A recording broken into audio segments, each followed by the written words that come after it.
They thought I didn't notice. Kids always think old eyes don't see, old ears don't hear. But I noticed every flinch, every time my grandsons crossed the street when they spotted me on the bench outside the diner. Every time my granddaughter ducked her head in the grocery store, pretending the cereal aisle suddenly mattered more than a "Hi, Grandpa." They weren't subtle. They were embarrassed of me. Hook? No. It was a blade straight through my chest. I used to be the man who built houses in this town, laid foundations that still stand 30 years later. The same foundations they live on. I raised their parents, fed them, put roofs over their heads. And now, because my hands shake when I button a shirt, because I take the bus instead of driving, I'm a ghost they'd rather not claim. You want to know how I found out? Last fall, I limped past the coffee shop on Main Street. The glass steamed from inside, the chatter loud. I caught sight of all three of them at a corner table, Lucas, Jamie, and Sarah. My blood. My name. I pushed the door open, smile already forming. But Sarah's eyes met mine first, and she said it like spitting a seed, "Don't look now, Grandpa's here." Lucas shifted his chair, blocking the empty seat. Jamie stared at his phone like it was life or death. I stood there in the doorway, the smell of roasted beans thick in the air, people looking between me and them. My own grandchildren. And not one of them invited me to sit. I walked back out into the cold, coffee never bought. The wind tasted like rust. That was the moment I knew. They weren't just busy. They weren't just distracted. They were ashamed of me. For weeks after, I chewed on it like a stone. Nights in my cramped apartment, staring at the cracked ceiling, asking myself what kind of man raises children who raise children that spit on their roots. I thought about yelling, thought about cutting them out of my will, thought about disappearing altogether. But rage has teeth, and mine bit down in a different way. I used to paint back when my wife was alive. She'd sit in the garden laughing while I ruined canvases with clumsy brush strokes until I got better. After she died, the brushes gathered dust. But that winter, I pulled them out again. I set up an easel in the spare room, the one that smelled faintly of turpentine and old wood. And I began to paint. Not landscapes. Not still lives. Faces. Their faces. My grandchildren, the way they were before shame crept in. Lucas at 6, gap-toothed and grinning, holding the frog he caught by Miller's Pond. Jamie at 4, cheeks smeared with chocolate cake on his birthday. Sarah at 7, twirling in the yellow dress her grandmother sewed. Every memory hurt. Every brushstroke was a scar opening again. But I painted them all, canvas after canvas. Hours blurred into days, days into weeks. My knuckles cramped, my back ached, but I kept going. Because I knew what the final stroke would be. When the last portrait dried, I carried each one to the community hall on Pine Street. Rented it out with what little savings I had left. The hall smelled of varnish and dust, its wooden floor still echoing with old town dances. I set up the canvases in rows, lit them with spotlights I borrowed from a friend at the theater. Under each portrait, I mounted a small wooden plaque. And on each plaque, I carved the words with my own hand. This is how they looked as children. And this is what they are now, indifferent. The morning of the opening, the winter air cut sharp as glass. I pinned flyers on boards, left them at the diner, the post office, the church. Exhibit, Faces of Memory. Free admission. By noon, people started coming. Curious townsfolk, neighbors, old coworkers. Word spread faster than I thought possible. By evening, the hall was packed half the damn town, shoulder to shoulder, whispering, pointing, staring at the faces they recognized. And then I saw them, my grandchildren, pushed through the crowd by their friends, trying to see what all the fuss was about. They froze when their own childhood faces stared back at them, lit under the harsh white lamps, with the cruel truth spelled beneath. I stood by the doorway, arms crossed, watching their faces drain of color. Finally, I thought. Finally, they see me. But that was only the beginning. Because shame, once lit in public, spreads like fire. And this fire had only just found its spark. The hush that swept through the hall was louder than any shout. Wooden floors creaked beneath boots and heels, but no one spoke above a whisper. My portraits glowed under the spotlights like indictments carved in oil and canvas. I stayed by the doorway, coat buttoned up, hands clasped behind me. A guard without a badge. The crowd parted slowly, murmurs bouncing from wall to wall. They look so sweet here, someone said near the front. And he wrote that under their names? Lord. I saw Sarah first. She'd just stepped in, hair tied back too tight, cheeks pale. Her friends flanked her like a pack, but the moment she saw her own 7-year-old self on canvas, twirling in that yellow dress her grandmother had sewn, her mouth fell open. She took a step forward, then stopped dead when she read the plaque, a child full of joy. Now, indifferent. Her eyes flicked around the room, as if maybe no one else would notice. But they had. They all had. Jamie came next, taller now, but still slouched like he wanted to fold into himself. His portrait, birthday chocolate smeared across his face, drew chuckles from the crowd. Warm chuckles, nostalgic. Until the words under it stopped them cold. A boy who laughed with everyone. Now, indifferent. He shifted his weight, clenched his fists. His lips moved, but nothing came out. And Lucas, cocky Lucas, the one who never returned my calls, stood in front of his canvas the longest. 6 years old again, frog in hand, eyes wide with pride. He didn't smile this time. He just stood rigid, jaw tight, as townsfolk nudged each other, whispering, "Is that the Miller's Pond frog? God, I remember when he caught that." And now look, ignoring his own grandfather, Lucas finally turned, eyes scanning the crowd, and found me. His face hardened. He started toward me, pushing past elbows and coats. "You think this is funny?" he hissed when he reached me. His voice was low, but everyone close enough leaned in, hungry. "No," I said. My words cut slow, deliberate. "Nothing funny about telling the truth." "You humiliated us," he snapped. "You did that yourselves," I answered.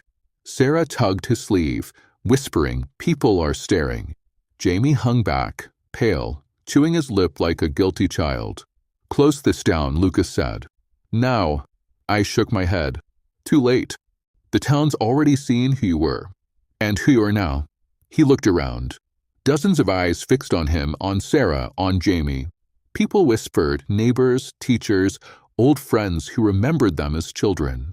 The weight of public judgment pressed in, heavy as stone. For the first time, my grandchildren couldn't just ignore me. They couldn't cross the street or hide behind their phones. They were cornered in the light, with the whole town watching. And then the local paper's editor, Mary Collins, stepped forward. Notebook in hand, glasses sliding down her nose. She cleared her throat. "Mr. Whitaker," she said, my name rolling off her tongue like a headline already forming. "May I interview you about this exhibition?" Lucas froze. Sarah went white. Jamie muttered, "Oh God."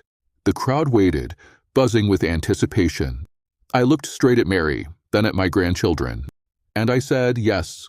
I think it's time everyone knows why a grandfather had to paint his own family just to be seen." Gasps rippled through the hall. My grandchildren's faces twisted in horror. And in that moment, I knew this wasn't the end. This was just the first crack in their perfect little facade. The real breaking was still ahead. The article came out 2 days later. Front page of the Riverside Chronicle, right under the weather forecast. A grainy photo of me standing in that drafty community hall, my paintings lined up behind me like an army. The headline read, "Faces of Memory. Local grandfather calls out indifference in his own family." I bought 2 copies before sunrise. By mid-morning, everyone in town had read it. The whispers I'd overheard in the diner, at the post office, in line at the bank, they'd turned into open talk. People didn't even lower their voices anymore. Imagine being painted like that by your own grandpa. Poor man, raising kids who don't give him the time of day. I always thought those Whitaker kids were a little full of themselves. I didn't have to chase the story. It chased me. Neighbors dropped off groceries at my porch. Strangers patted my shoulder, said, "Good on you." I'd never been so visible in years. But my grandchildren? They couldn't disappear fast enough. At the coffee shop, Sarah's boss cut her hours. Said the paper made customers uncomfortable when she worked the register. She went home in tears, her friends recording it on their phones before she even reached the parking lot. Jamie's college buddies blasted the headline across social media. Indifferent Jamie, they called him. Memes with his chocolate-smeared childhood portrait next to his current blank-eyed profile picture. He stopped showing up to campus events. And Lucas, oh Lucas, he took the hardest hit. His firm handled local construction permits. But one of the councilmen told him, plain as day, we can't trust someone who'd leave his own grandfather sitting alone. Deals vanished overnight. By Friday, he was pacing his office, blinds drawn, while his phone lit up with messages he couldn't silence. The Whitaker name, once a comfortable little badge in this town, was now a brand of shame. I should have felt pity. Instead, I felt that cold satisfaction that comes when a hammer finally meets the nail. But wounded pride is dangerous. On Sunday, just after church bells rang, I found all three of them waiting outside my apartment. They didn't look like the children I'd painted. They looked like cornered animals. Sarah's mascara streaked, Jamie's jaw trembling, Lucas stiff with rage. "You're destroying us," Lucas said. His voice carried that lawyer's edge, but it cracked halfway through. "You did that yourselves," I replied, calm as stone. "You don't understand what people are saying," Sarah whispered.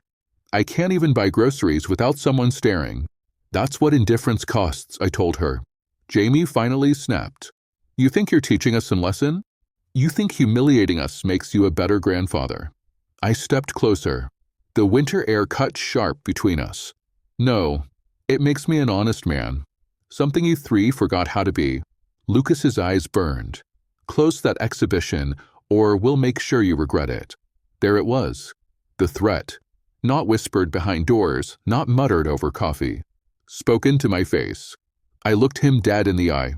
"I've lived long enough to regret many things. This won't be one of them." They stormed off, Sarah wiping her cheeks, Jamie trailing behind, Lucas clenching his fists like he wanted to punch the brick wall. And I stood there in the cold, heart pounding, knowing one truth: they weren't finished. This was just their opening move.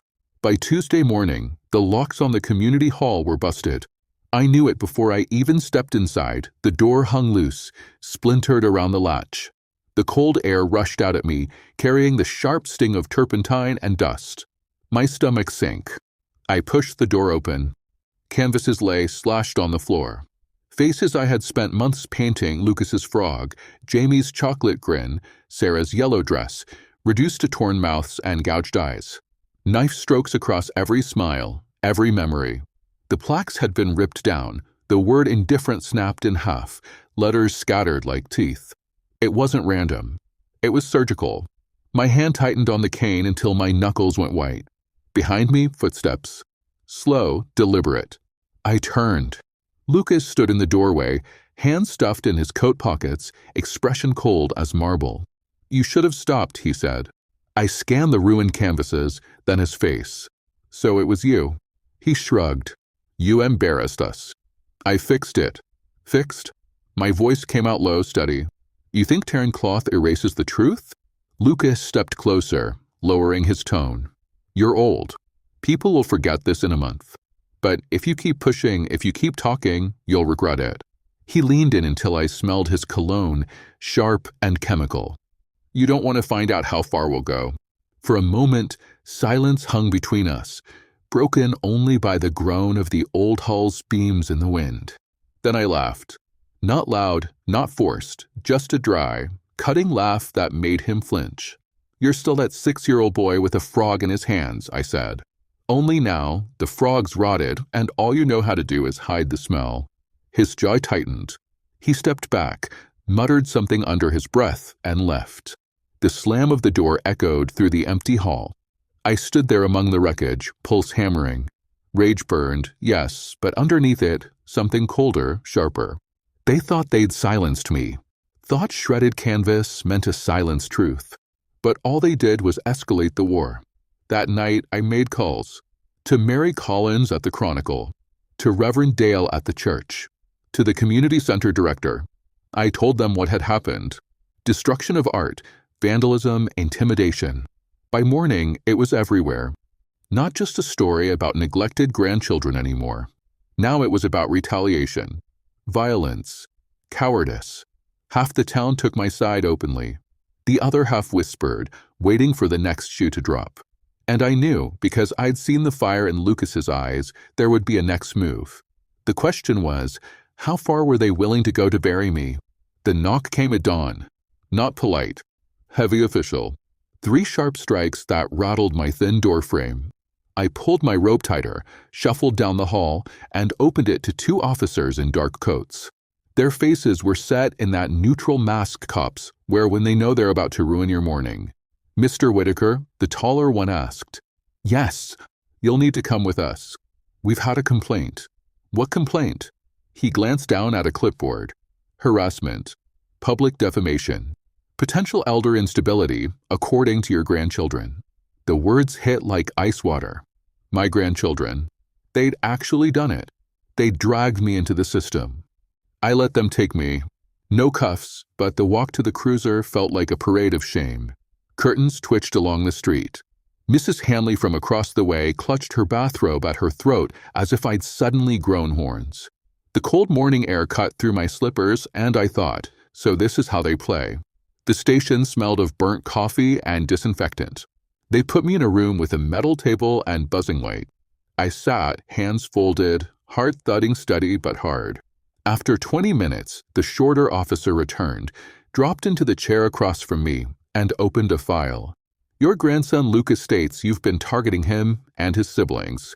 Public humiliation, slander, calculated harassment. He claims you're unstable, possibly dangerous to yourself and others." He slid a paper across. I read the complaint. Lucas's neat handwriting, every line dripping with poison. Grandfather has become obsessive. Painted images of us, displayed them publicly with defamatory labels. Neighbors concerned. We fear he may escalate. I put the paper down carefully. "Do I look unstable to you?" The officer didn't answer. He was trained not to. But then he added, "They also mentioned you've been struggling financially. That stress may be contributing." That almost made me laugh. Struggling financially? Who'd been paying their tuition, their rent, their car repairs? Me. Always me. I leaned forward, voice low. "They're trying to erase the truth. You've read the papers. Half the town saw my exhibition. That's not harassment. That's history." The officer sighed, closed the file.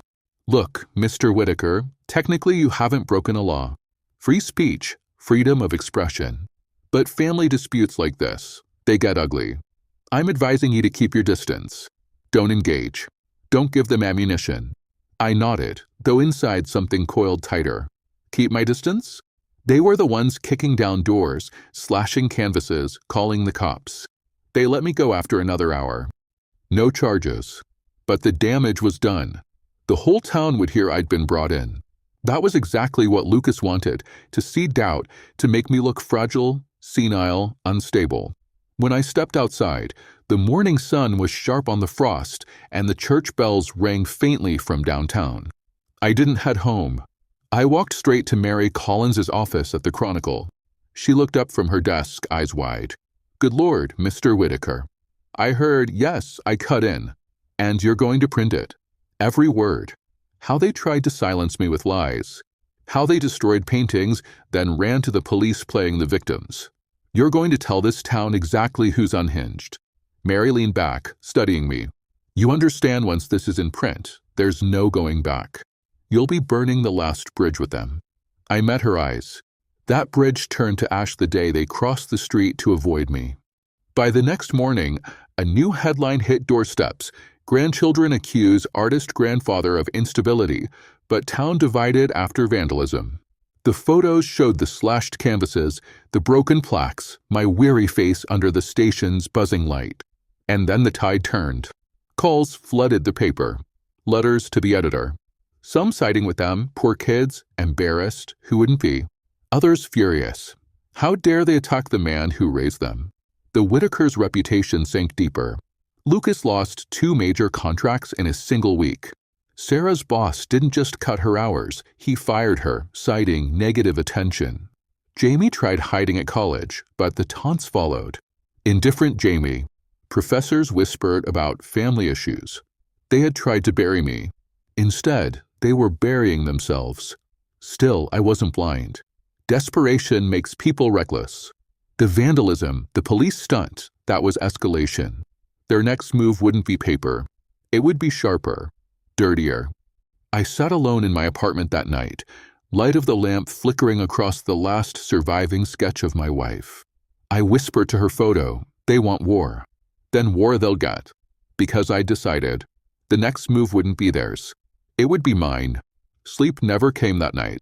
I lay in the dark, the radiator clanking like old bones, the tick of the clock drilling steady into my skull. I could still see Lucas's smirk when he slid that complaint across the police desk. Unstable, dangerous. They branded me with words that stick like tar. If I didn't act now, those words would be the last thing this town remembered me for. So when the gray light of dawn finally seeped through my curtains, I was already dressed.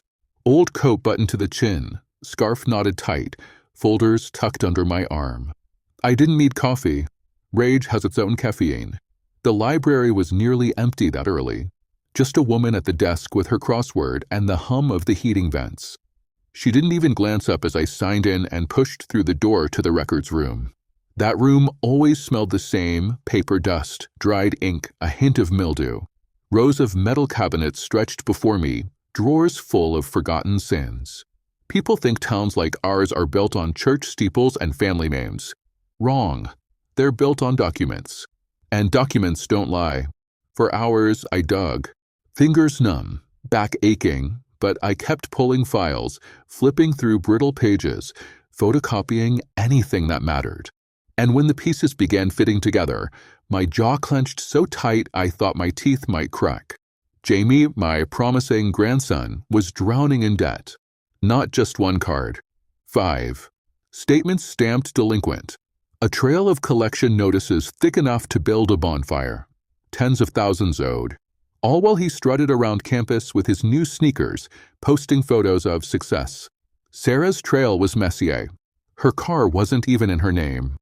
Registered to some old boyfriend who'd skipped town. Insurance payments late. A repossession notice from 2 years back she'd clearly hidden from everyone, including her parents. And still she carried herself like a queen, too good to acknowledge her own grandfather in a grocery store aisle. And Lucas, Lucas was the crown jewel. 3 summers ago, his construction firm had been sued. A man broke his arm because of shoddy scaffolding Lucas had signed off on. He'd settled out of court for a tidy sum, quiet enough to keep the family name intact. But the papers were there. Lawsuits don't vanish.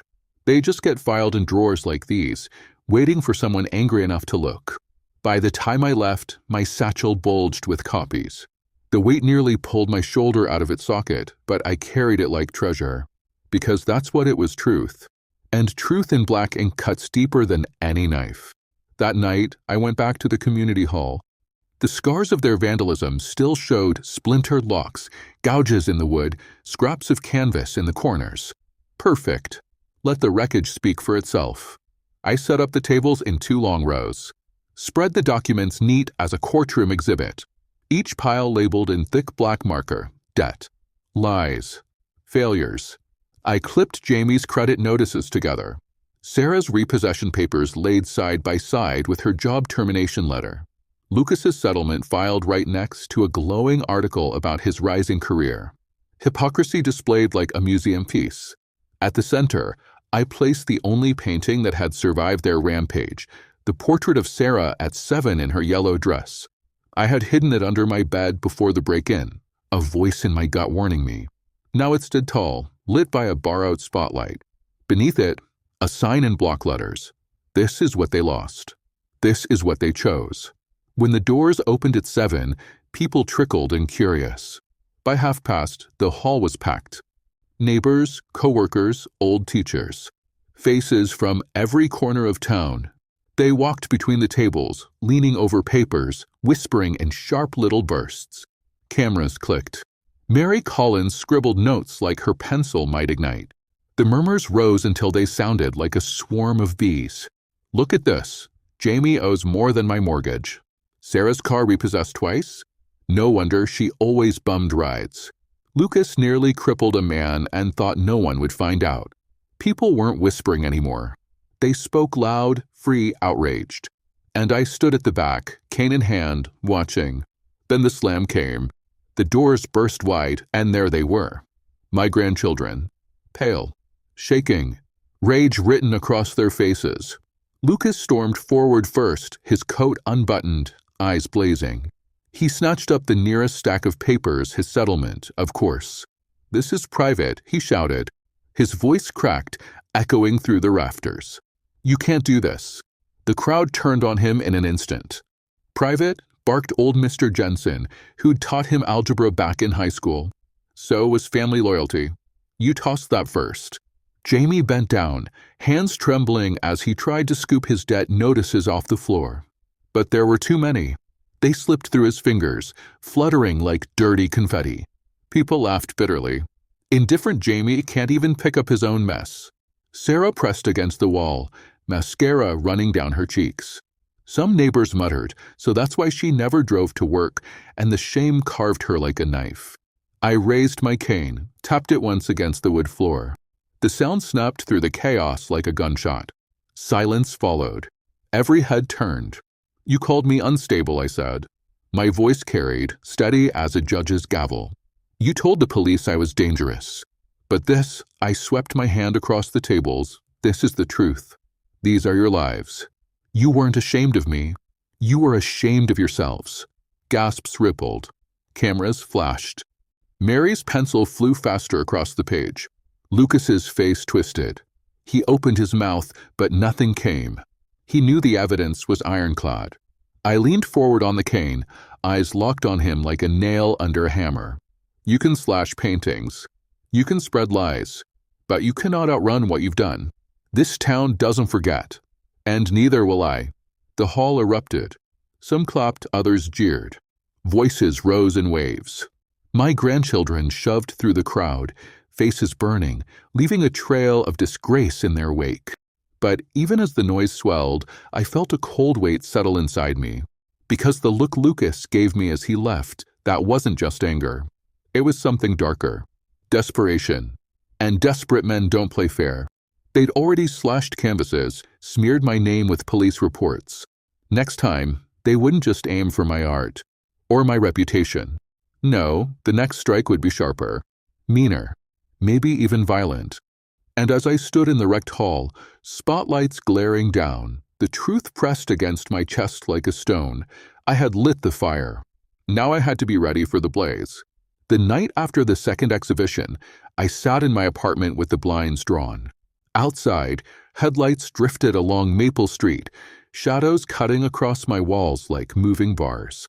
I'd become the man everyone whispered about, the old fighter who dragged his grandchildren into the light. Some praised me, some pitied me, some said I'd gone too far. But one thing was certain, nobody ignored me anymore. That should have been enough. But I knew better. Lucas's eyes told me it wasn't over. The look he gave me wasn't humiliation. It was a promise. A cornered animal glare that said, "You'll pay for this." The first warning came fast. At 3 a.m, a rock shattered my kitchen window. Glass sprayed across the linoleum, sparkling under the streetlight. The rock had a note taped to it. 3 words, scrawled in thick black marker, "Stop or else." I swept the shards into a dustpan with steady hands, but inside my chest, something twisted. I wasn't scared. I was bracing. The second warning came the next day. I stepped out to get the mail, and my tires were slashed. All 4, rubber shredded to ribbons. Neighbors gathered, muttering, shaking their heads. Kids, they said. Vandals. But when I pulled the note from under the wiper, I knew it wasn't kids. Same handwriting. Same black marker. Last chance. I stood in the driveway, the cold January wind cutting through my coat, and laughed out loud. Because fear wasn't what I felt. It was clarity. They were running out of moves, and desperate people get sloppy. That evening, I got my counterattack ready. First, I called Mary Collins at the Chronicle. I gave her copies of the threats, told her to keep them safe. She looked at me over her glasses, concern flickering in her eyes. "Mr. Whitaker, you need to be careful. These kids, they're not kids," I cut her off. "They're grown adults who think they can bully an old man into silence. They chose this war. I'm just finishing it." Second, I called an old friend, Pete Harrison. He and I had worked construction 30 years back, and Pete never threw anything away, not tools, not grudges. He still had a contact at the city office who owed him favors. By the next morning, Pete slid an envelope across my diner table. Inside, copies of building permits Lucas had forged to rush his projects. Corners cut. Inspections skipped. The kind of paperwork that could bury a career. "Thought you'd know what to do with these," Pete said, his eyes hard. "I don't like bullies. And I don't like what those kids did to you." I thanked him, slid the papers into my coat, and felt the plan crystallize. But before I could act, they made their third move. It was a Thursday evening. The wind carried the smell of snow, though the streets stayed dry. I was unlocking my door when I heard footsteps behind me. Heavy, fast. I turned. Lucas, alone. His face flushed, breath steaming in the cold. He didn't waste time. "You've ruined everything," he hissed. "My contracts, Sarah's job, Jamie's future. You've dragged us through the mud." I kept my voice calm. "No, you ruined yourselves." I just held up the mirror. He stepped closer, fists clenched. "You're going to stop. Tonight. Or I swear what?" I asked, leaning on my cane. "You'll hit me? Beat your grandfather in the street? Think that'll win back the town?" His jaw worked like he wanted to spit nails. For a second, I thought he'd swing. But then he froze, realizing the neighbor's curtains were twitching, eyes peeking through. He couldn't risk it. Not here. Instead, he leaned close, voice low, venomous. "Accidents happen. Fires. Break-ins. You can't watch your back forever." I smiled. "Slow. Cold. You're right," I said. "But I don't need to, because I've already set things in motion." That rattled him. He blinked, stepped back, and without another word, stormed off into the night. The next morning, the headline hit: "Whitaker family scandal deepens. Forged permits, threats, and retaliation." Mary had published everything: the vandalism, the notes, the rock through my window, even the forged permits Pete gave me. My grandchildren's faces were splashed across the front page, no longer innocent portraits from childhood, but hardened adults with reputations collapsing like rotten beams. The town turned. Whatever sympathy they had left for my grandchildren evaporated. Sarah's friends stopped calling. Jamie's professors pulled him aside, asked if he needed professional help. Lucas's phone stopped ringing entirely. No jobs, no contracts. His firm was as good as dead. But victory tasted strange, bitter, because I knew what came next. Cornered animals don't back down. They bite, and Lucas's threat about fires echoed in my ears long after the paper was folded shut. So I sat at my table, the morning sun spilling across the shredded notes, and whispered to myself, "Be ready. The final strike is coming." And I was ready, because I already knew what my final strike would be. The fire came on a Saturday night. I knew it would. The threat had been spelled clear enough: fires, break-ins, accidents. Lucas didn't have imagination, only rage. And rage always follows the shortest path. It started with the sharp reek of smoke sneaking under my bedroom door. I jolted awake, heart hammering, eyes burning. When I swung the door open, I saw orange light licking at the kitchen curtains, flames climbing like desperate hands. Someone had smashed the back window, tossed in accelerant, lit a match. They thought I'd choke, panic, die gasping like a trapped rat. But I'd prepared. I grabbed the fire extinguisher from the hall closet, old but reliable. Foam hissed across the counters, suffocating flames until only black scorch marks remained. My lungs ached, but my hands were steady. By the time the siren screamed down Maple Street, I was already standing outside in my coat, cane in one hand and a folder in the other. Neighbors crowded, whispering. Firefighters kicked through my door. And just down the block, parked under a flickering street lamp, I saw a figure watching. Lucas, face pale, fists buried in his jacket pockets. When our eyes met, he bolted into the dark. That was his final mistake. Because I wasn't alone that night. The police cruiser pulled up moments later, lights flashing blue across the smoke. Detective Raymond stepped out, grim and quiet. I'd given him the notes earlier in the week, told him about the threats. He listened, skeptical, but he listened. And when the rock shattered my window, I called him again. Tonight, he saw with his own eyes what accidents looked like. "Mr. Whitaker," he said, "you all right?" "I'm fine," I rasped. "But my grandson isn't. Not after this." Raymond nodded once. "We'll find him." But they didn't have to, because I had already prepared my final blow. The next morning, while the ashes still stung my nostrils, I walked to the town hall. Reporters swarmed. Cameras clicked. Mary Collins stood at the steps, notebook in hand. I waved the folder I'd carried through smoke and flame. Inside were the forged permits, the debt notices, the repossession records, all the proof of my grandchildren's decay. But I'd added something new, photographs of the threats, the burned kitchen, the scorched curtains, evidence of the fire that nearly killed me. I handed it all to Mary, in front of everyone. "This," I said, my voice carrying across the crowd, "is what indifference becomes." My grandchildren weren't ashamed of me, they were ashamed of themselves. They called me unstable, dangerous. But last night, they tried to burn me alive. That's the truth. Put it in print. Let the world see what I raised and what I refused to protect any longer. Gasps rippled. Cameras flashed brighter. Neighbors murmured like a storm rolling through wheat. And standing at the edge of the crowd, Sarah and Jamie froze, pale as corpses. Their eyes started, searching for Lucas, but he wasn't there. Not yet, because he was already in custody. Detective Raymond had caught him 2 hours earlier, sweat still on his brow, lighter fluid stains on his cuffs. Lucas had cracked in minutes. He wasn't built for pressure. He confessed, said it was just to scare the old man. But arson doesn't care about excuses. Neither do handcuffs. By evening, the Chronicle ran the story under a banner headline, "Whitaker grandson arrested for attempted arson, family legacy in flames." The photos showed my scorched kitchen, extinguisher foam still clinging to the counters.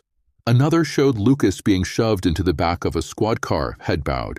Sarah and Jamie had refused to comment. Their silence screamed louder than words. I sat at my kitchen table, the surviving portrait of Sarah in her yellow dress propped against the wall, its bright colors a ghost of what was lost. My cane rested across my knees. The air still smelled faintly of smoke. But inside me, something finally quieted. They had called me a burden. They had crossed the street to avoid me. They had shredded my paintings, smeared my name, called the police, tried to erase me with fire. And now the whole town knew. Their shame wasn't whispered anymore. It was ink on paper, photos on front pages, gossip on every porch. My name carried weight again. Not as a victim, but as a man who refused to bow. For the first time in months, I felt my wife's presence beside me, like she was sitting there, shaking her head with that half-smile. "You finally taught them," I imagined her saying. Not with hugs, not with forgiveness, with truth. I leaned back, stared at the ceiling stained faintly gray from smoke, and whispered aloud, "They'll never forget." And that was the end. Not because justice had come through the courts. Not because Lucas would rot in a cell, or because Sarah and Jamie would spend years under the weight of disgrace. But because I'd closed the circle. I painted their childhoods, showed the town their innocence. I showed what they'd become. And when they tried to erase me, I carved the truth into stone for everyone to see. I wasn't the one forgotten anymore. The last words I'll leave you with are simple, and they'll ring in their ears every time someone stares too long at them in the supermarket or whispers their name in church pews. You were ashamed of me. But the world is ashamed of you.